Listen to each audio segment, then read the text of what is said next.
દીપોત્સવ દિવાળીથી દિવાળી આ સ્પેશિયલ રજૂઆતમાં આપનું સ્વાગત છે ને બસ દિવાળી તો હવે શરૂ થઈ જ ગઈ છે પણ માર્કેટમાં હજી એટલી દિવાળી આપણને આવતા જોવા નથી મળી.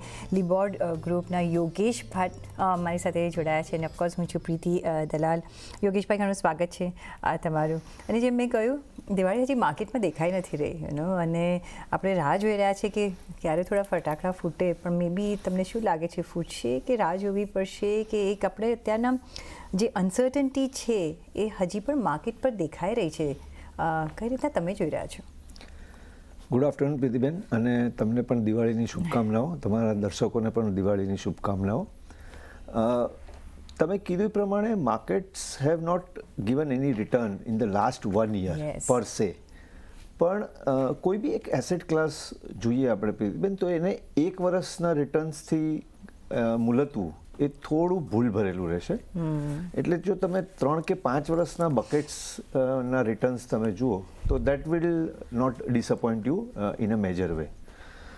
દાખલા તરીકે અત્યારે ભલે આપણું નિફ્ટીનું રિટર્ન્સ ઓલમોસ્ટ 3 to 4% પ્લસ દેખાડે છે, પણ તમે 4 વર્ષનું એવરેજ રિટર્ન જુઓ તો લગભગ 13-14% આસપાસ બેસી ગયું છે.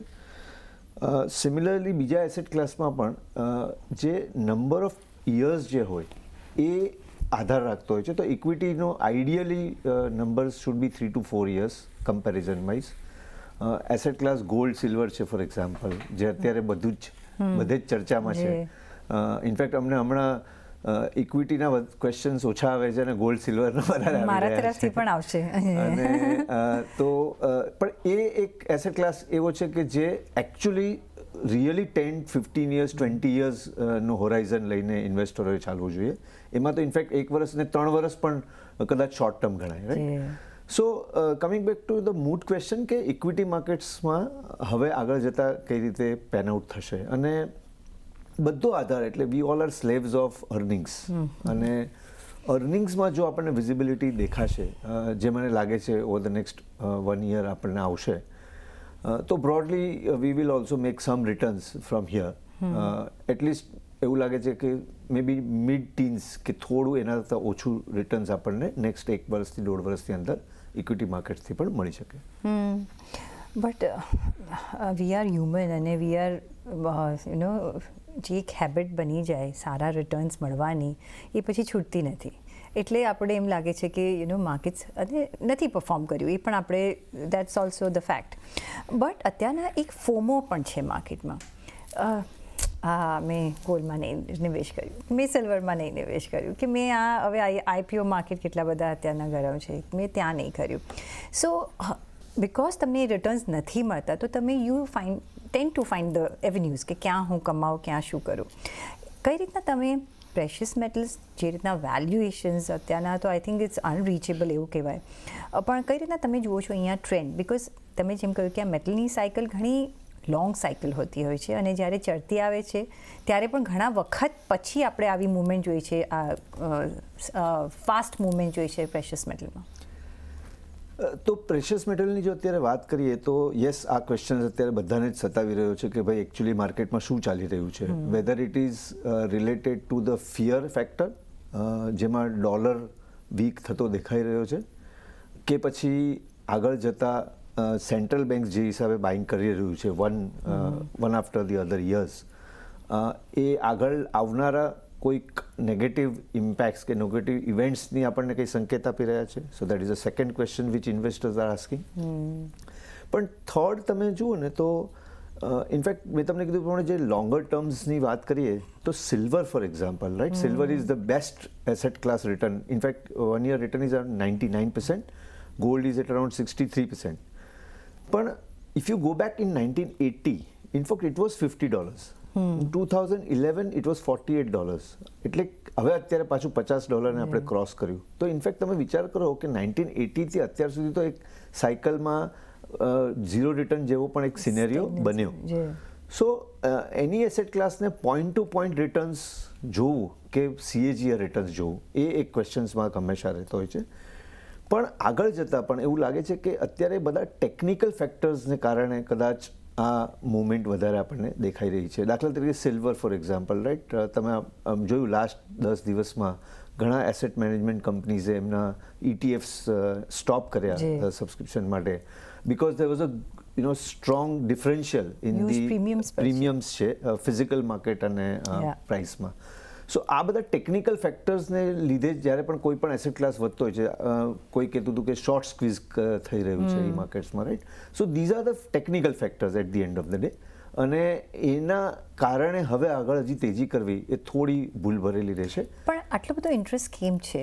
તમે જ એક વખત રેઝ કર્યું કે બધા પૂછી રહ્યા છે. Because central banks are buying, because geopolitical tensions છે, બિકોઝ યુએસમાં એક અનસર્ટન્ટી છે, બિકોઝ ડોલરનું જે આપણે લેવલ્સ જે જોઈ રહ્યા છે, કયા પરિબળો તમે જોઈ રહ્યા છો કે જેમાં પ્રેશિયસ મેટલમાં આટલો બધો ચઢાવ આવ્યો છે ને તો પણ હજી બાઇંગ ઇન્ટરેસ્ટ છે?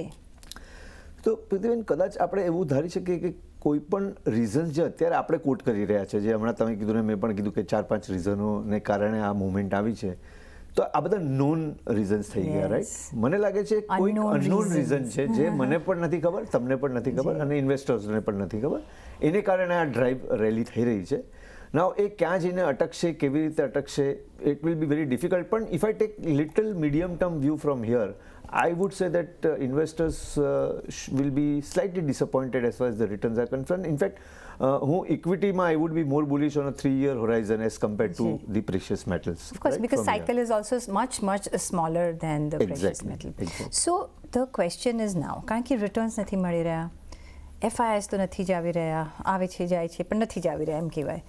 રિટેલ ઇન્વેસ્ટર ઘણો પાર્ટિસિપેટ કરી રહ્યું છે, પણ જો રિટર્ન નહીં મળે તો શું કરશે? તમને શું લાગે છે? બીજી બાજુ ડેટ માર્કેટમાં પણ એવા રિટર્ન નથી because interest rate cycle down છે. તો તમને ઇન્ફ્લેશન બીટિંગ કે એનાથી વધારે રિટર્ન્સ જો જોઈતા હોય તો ઓપ્શન શું રહી ગયા છે ઇન્વેસ્ટર્સ પાસે? તો બ્રોડ અન્ડરસ્ટેન્ડિંગ આપણે સમજીએ તો ઇક્વિટી માર્કેટ્સ કઈ રીતે રિટર્ન આપે છે, so that is the basic understanding every investor should have. તો જ્યારે આપણી જીડીપી ગ્રો કરે છે લગભગ 6-7ની આસપાસ, અને over a period of time જો જીડીપી 6-7% ગ્રો કરતો હોય અને આપણું ઇન્ફ્લેશન એડજસ્ટેડ તમે જુઓ તો લગભગ નોમિનલ જીડીપીનો ગ્રોથ 10-11% મળે આપણને, તો earnings growth in the market would be around close to 13% અને ની રેન્જની આસપાસ આપણને પછી ઇક્વિટી માર્કેટ્સમાંથી પણ રિટર્ન મળતું હોય છે. Now the question is always the overvaluation and the undervaluation. I think that is the point which every investor should keep in mind. So let me give you some data points. Okay, Indian markets ની આપણે history જોઈએ તો લગભગ 4%, 4% of the time, હું suppose 100 રૂપિયા આપણે ટાઈમને ગણીએ તો એમાંથી 4% of the time markets have remained overvalued. That means price to book crossing 4 times price to book. 10% of the time market has remained undervalued, which is below 2% of the time. Okay, two times price to book. Now, so that means what it shows that 14% of the time only market is either overvalued or undervalued, and rest which is રફલી around 86% of the time 2 અને 4ની વચ્ચે trade થાય છે. તો જ્યારે પણ 2 અને 4ની વચ્ચે ટ્રેડ થાય છે તો 5 વર્ષનું નિફ્ટી રિટર્ન્સ બિટવીન 11 and 13% છે. So now we are today maybe towards this 4% mark, 3.8 to 3.9. Okay, now that means if I want a normalized return, then I will need maybe 5%, 10% correction in the market, જે આપણને આ રેન્જમાં લઈ આવશે અને over a period of time આપણને decent return મળશે. Already આટલું બધું કરેક્શન આવી ગયું છે, તમને લાગે છે કે હજી વધારે કરેક્શન આવી? ઓલ ટાઈમ હાઈથી પર્સન્ટેજ વાઇઝ તમે જુઓ હજી કરેક્શન્સ નથી આવ્યું, રાઈટ? એટલે મારા હિસાબે we are still at the higher end રેન્જમાં જ અત્યારે ચાલી રહ્યા છે આપણે. અને માર્કેટ તમે કીધું એફઆઈઆઈઝનું સેલિંગ છે, શું કામ નથી તો પણ પડતું. ઇનફેક્ટ એફઆઈઆઈઝના નંબર્સ તો વેરી ઇન્ટરેસ્ટિંગ લેવલ પર આવી ગયા છે. In fact their equity percentage holding in the Indian market is at almost 15-16 year low level પર એ લોકો બેઠા છે, રાઈટ? તો અને રિટેલ ઇન્વેસ્ટર્સ તમે કીધું પ્રમાણે થોડું હજી બી રેઝિલિયન્સ આપી રહ્યા છે. 28,000 કરોડની એસઆઈપી બુક આપી રહ્યા છે તો માર્કેટ ટકી રહ્યા છે. એક્ઝેક્ટલી. તો આપણે હવે તમે એમ રિવર્સ કરો કે એફઆઈઆઈઝ જો અહીંયા ગ્રોથ પાછો ચાલુ થયો અને એફઆઈઆઈઝ રિવર્સ થઈને પાછા બાય કરવા આવી ગયા તો market then market will have another leg of upside, right? Yes, પણ હજી ઇફ એન્ડ બાટ્સમાં છે એટલે વી ડોન્ટ નો. પણ હા, અત્યારના આપણે જો જોઈએ, કારણ કે આપણે લાસ્ટ દિવાળીથી અત્યારની દિવાળી પર જોઈએ તો જેમ તમે કહ્યું એટલા બધા રિટર્ન્સ નથી આવ્યા, રાઈટ? હવે તમે કયા ટ્રિગર્સ જોઈ રહ્યા છો કે આ દિવાળીથી જરા ભાગી શકે? બિકોઝ ટેરિફ મે બી એક સેટલ થશે, અત્યારના આપણે મેક્સિમમ ટેરિફ પર છે, બાયોલેટરલ ટોકથી થાય છે કે નથી થતું, વી વિલ હેવ ટુ સી. જેમ આપણી સિઝન ચાલી રહી છે અત્યારના રિઝલ્ટ સિઝન, જોવાનું કે કઈ રીતના પેન આઉટ થશે, પણ બહુ એક્સપેક્ટેશન અત્યારના તો ન જ રાખવું જોઈએ. જે GST 2.0ની આપણે ઇફેક્ટ જોઈએ છે, હજી we may have to wait for 1 to 2 quarters. કયા એવા તમે પરિબળો જોઈ રહ્યા છો કે એક માર્કેટને એક અનસર્ટનિટીથી થોડા દૂર કરી શકે? સો ઓફકોર્સ એ થોડા નોન ફેક્ટર્સમાંથી જ આવવા જોઈએ કે દાખલા તરીકે GST પ્લસ ઇન્કમ ટેક્સ, આ બંનેનું જે તમે રૂપી ટર્મ્સમાં કન્વર્ઝન કરો તો લગભગ જે એસ્ટિમેટ છે એ પ્રમાણે 2-2.5 લાખ કરોડની રિલીફ જેને આપણે કહેશું એ ટેક્સ પેયર્સના કે કન્ઝ્યુમર્સના હાથમાં આવેલી છે, રાઈટ? નવ એની આપણે impact may be with a lag જોશું, એને મલ્ટીપ્લાયર ઇમ્પેક્ટ જેને આપણે કહીએ, તો ઇમિડિયેટલી કદાચ ન જોવા મળે, પણ આ amount is really a big amount, right? અને એનું કન્વર્ઝન જ્યારે પણ થશે ત્યારે આપણને એમાં અર્નિંગ્સ ગ્રોથ મળશે. આઈ થિંક જે ક્વેશ્ચન જે અત્યારે અમને સતાવી રહ્યો છે અને જે બધા જ નજર રાખી રહ્યા છે એ છે private capex. I think this is the number which still not up to the mark. એના ઘણા કારણો છે. Tariff is also one of the reasons. Demand global પણ થોડી ઓછી થઈ રહી છે. ડોમેસ્ટિકમાં પણ અમુક જ સેક્ટરમાં હાઈ એન્ડમાં કન્ઝમ્પશનમાં ડિમાન્ડ છે. તો ક્યાંક ને ક્યાંક કેપેસિટી યુટિલાઇઝેશન લેવલ અત્યારે એવા લેવલ પર નથી પહોંચ્યું કે જેમાં પ્રાઇવેટ કેપેક્સ આવી શકે. બીકોઝ દે ડોન્ટ નો કે કઈ રીતના ડિમાન્ડ આવી શકે છે, અને એ સાયકલ અત્યારના આપણને થોડી સ્ટોપ થયેલી દેખાય છે. પણ તમે જુઓ ને, RBI તરફથી પણ થોડો સપોર્ટ આપવામાં આવ્યો છે, રાઈટ? હમણાં ફ્રેશ ગાઈડલાઇન્સ આપણને મળી કે ભાઈ લેન્ડિંગ કરો, બેંક્સને થોડું રિસ્ક લેવાની પણ પરમિશન્સ વધારે આપી રહ્યા છે, રાઈટ? સો દેટ વિલ, જેને આપણે કહ્યું કિક સ્ટાર્ટ ક્યાંક ને ક્યાંક તો થઈ રહ્યું છે અને એની ઇમ્પેક્ટ આપણને અર્નિંગ્સ પર જોવા મળશે. In fact tariff is a question which everybody is boggling today, but in our view I think આ જે ડિસ્કશન છે એ એવું નથી કે નહીં થાય solve. I think it is a question of ક્યારે. એટલે ક્યારે તો થવાનું છે, right? May be it will happen in 1 month, 2 months, 3 months, nobody is aware. પણ over a period of time it will get solve. એવું નથી કે it will be at this level forever. સામે જોવાનું બી છે કે whom we are dealing with, you know. Exactly. અને બધાને જરૂર છે. ઇનફેક્ટ ચાઇનાની સાથે પણ ડિસ્કશન જે ચાલી રહ્યું છે, China is controlling 70% of rare earth minerals. So those are the datas which is very much aware of, right? So આ બધું સેટલ થઈ જશે over a period of time અને then we will have a positive. So by that, ત્યાં સુધી as a investor કરવાનું શું? Because સમજ નથી પડતી કે કેવી રીતના ઇન્વેસ્ટ કરીએ. જેટલા એક્સપર્ટ સાથે આપણે વાત કરીએ છીએ, અને આપણે બી ઘણીવાર વાત કરીએ છીએ કે ભાઈ ડોમેસ્ટિક ફેસિંગ પર કરો, આપણી કન્ટ્રીમાં જે ચાલી રહ્યું છે ત્યાં તમે નજર રાખો, because that is in your control. તમે જોઈ રહ્યા છો સામે, તો તમે ત્યાં ઇન્વેસ્ટ કરો. અને જે રીતના રિફોર્મેટિવ પગલાં લેવામાં આવ્યા છે, મે બી આપણી ઇકોનોમીને બી બૂસ્ટ મળશે, તો માર્કેટ પણ ચાલશે જો તમે સ્પેન્ડ કરશો તો. ક્યાં તમે અત્યારના બુલિશ છો નિવેશ કરવા માટે? ક્યાં આવતી દિવાળી સુધી તમને લાગે છે કે થોડી સર્ટનિટી દેખાઈ રહી છે?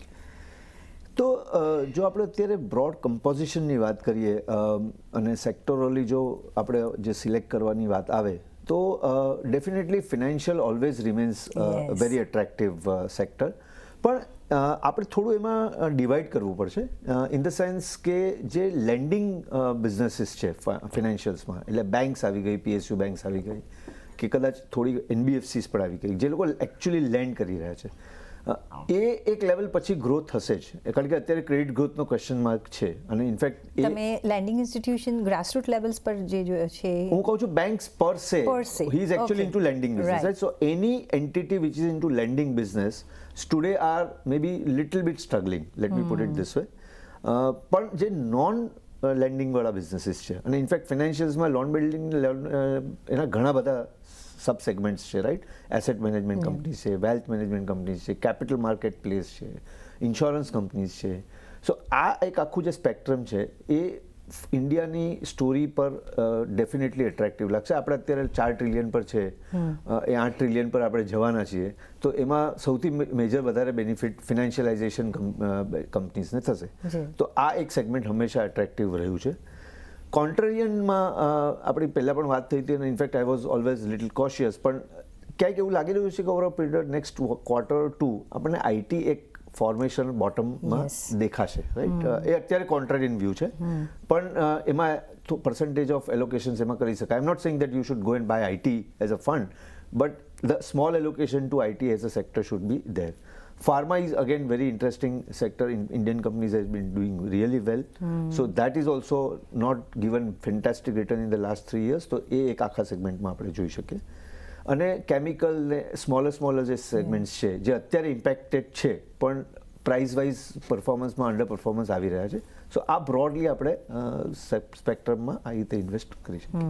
યોગેશભાઈ, તમે આઈટી મેન્શન કર્યું અને એમાં અત્યારના આપણે જોઈએ તો મોસ્ટ જે આપણને સંભળાય છે એઆઈ, આર્ટિફિશિયલ ઇન્ટેલિજન્સ, જે રીતના એમાં ઇન્વેસ્ટમેન્ટ થઈ રહ્યું છે. ઓફકોર્સ વધારે આપણે ઓવરસીઝમાં જોઈ રહ્યા છીએ, યુએસ એન્ડ સો ઓન. ભારતમાં હજી શરૂઆત થઈ રહી છે, પણ એ કઈ રીતના તમે જુઓ છો? બિકોઝ એ તમને થોડું સ્કેરી લાગે છે અગર જો એ બબલ કે જે દિશામાં ચાલવું જોઈએ એમાં નથી ચાલતું, તો તમે શું સિચ્યુએશન જોઈ રહ્યા છો? અને જો ચાલે છે તો પછી તમને એમ પણ પાછું ફોમો થશે કે આપણે નહીં કર્યો નિવેશ. સો બ્રોડલી ઇન્ડિયન માર્કેટમાં હજી આપણે વી આર નિમ્બલિંગ દેટ સ્પેસ, અને લિસ્ટેડ સ્પેસમાં એવો અત્યારે કોઈ બબલ મને દેખાતો નથી. આ એક કોન્સેપ્ટથી એઆઈથી પ્રાઇસ શૂટઅપ થઈ ગયા હોય, દાખલા તરીકે Nvidia for example in the US market. પણ ઇનફેક્ટ કોન્સન્ટ્રેશન રિસ્ક તો ત્યાં બહુ જ વધારે છે. The top 10 stocks in S&P 500 today is almost 34-35%, which is the highest ever number, right? So that shows કે પણ હજી ત્યાં અર્નિંગ્સ મોમેન્ટમ રહેલું છે. એનવીડિયાના નંબર્સ તમે જુઓ તો we will see that it is still growing at 40-45% per annum. Coming back to India, yes, we are starting. In fact, we would be a support system to the broad AI themes of the global majors. દાખલા તરીકે Google is talking about investing $15 billion અને અહીંયા data hub બનાવવાની વાત કરે છે, right? So India will be always support system for that. અને yes, we may have some companies which will be getting the disproportionate share in the out of that profit pool. એટલે you may find a few companies in India also which may deliver that kind of returns for the shareholders also. But yes, you have to maybe do a strong bottom-up work as far as that segment is concerned. અને હમણાં બહુ listed entities નથી, data centre direct નથી. Yes. સાથે બીજા આપણે જો અમુક અહીંયા ભારતમાં આપણે એરિયાઝ જોઈએ નિવેશ કરવા માટે, PSEs એટલા ચાલ્યા નથી. અને એવા કોઈ બીજા તમે જે પોકેટ્સ જોઈ રહ્યા છો, સ્મોલર પોકેટ્સમાં which we can depend on, invest in right now? આપણી ડિફેન્સ સ્ટોરી જે છે એ સારી ચાલી રહી છે. અગેન પણ જેસ્ટેશન પીરિયડ ઇઝ લોંગ અહીંયા. કયા એવા બીજા થીમ્સ તમને લાગે છે કે આપણે અહીંયા નિવેશ કરી શકીએ? અને જે ન્યૂ આઈપીઓનું જે માર્કેટ છે, મોસ્ટ ઓફ ધ ઇન્ટરેસ્ટ ત્યાં પણ છે ને ત્યાં પણ ઘણી બધી લિક્વિડિટી જઈ રહી છે. કઈ રીતના તમે આ બંનેને જોશો? So yes, it was a interesting listing today also. અને એના IPO સબસ્ક્રિપ્શનમાં it was $47 billion worth of demand, right? So yes, IPO ની એક ફેન્સી છે. In fact, I would say that IPO is always a bull market product. જ્યાં સુધી bull market broad રહેશે ત્યાં સુધી IPO આવ્યા કરશે, right? And you have to be selective always. SMEમાં is a different game altogether. In fact, થોડું caution ત્યાં વધારે રાખવાની જરૂર છે as compared to main board. So coming back to the unknown sector, I would say કે જે theme અત્યારે ફેન્સીમાં નથી આવ્યો, દાખલા તરીકે તમે કીધું solar for example is one theme which has come in the fancy for the last 2-3 years. There are companies which has given you a 50, 60, 70 times returns in that space, smaller companies, right? And it's just the beginning. ત્યાં હજી થઈ રહ્યું છે, પણ price તો already shoot થઈ ગયા એ બધા કંપનીઝમાં, રાઈટ? એમાં ડીલ નંબર્સ હજી આવ્યા નથી કદાચ. પણ સો એક theme I will just give you as a glance કે water theme looks really interesting to me. Going forward 4, 5, 10 years, that could be a real scarcity of the water. અને એ જે થીમમાં specific companies હશે છે, in fact અત્યારે પણ few companies are working in that space.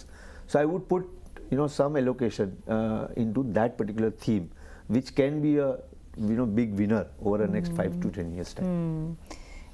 તમે જોઈ રહ્યા છો કે salt water, because we have ample of C water, એમાં જે રીતના મોલ્દીવ્સ કરે છે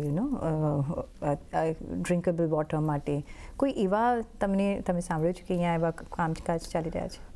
See, research is going on. That's what I'm saying. There is a great amount of research which is going on. In fact, ઘણી બધી countries અને ministry level પર પણ આ ડિસ્કશન્સ હવે થવા માંડ્યા છે. સો yes, there will be some serious players which will emerge in this particular space. અને જે કામ કરવાનું છે એ આગળ જતા થશે. એબ્સોલ્યુટલી. તો મે બી આઈ હોપ કે આ દિવાળી તો આમ નીકળી જશે. નેક્સ્ટ દિવાળી માટે આપણે હોપ રાખીને ચાલીશું. ઘણો આભાર તમારો યોગેશભાઈ અમારી સાથે જોડાવા બદલ, અને very happy Diwali to you. Same to you. અને એ સાથે જ મને પણ આપશો રજા. જોડાયેલા રહેજો CNBC બજાર સાથે. નમસ્કાર.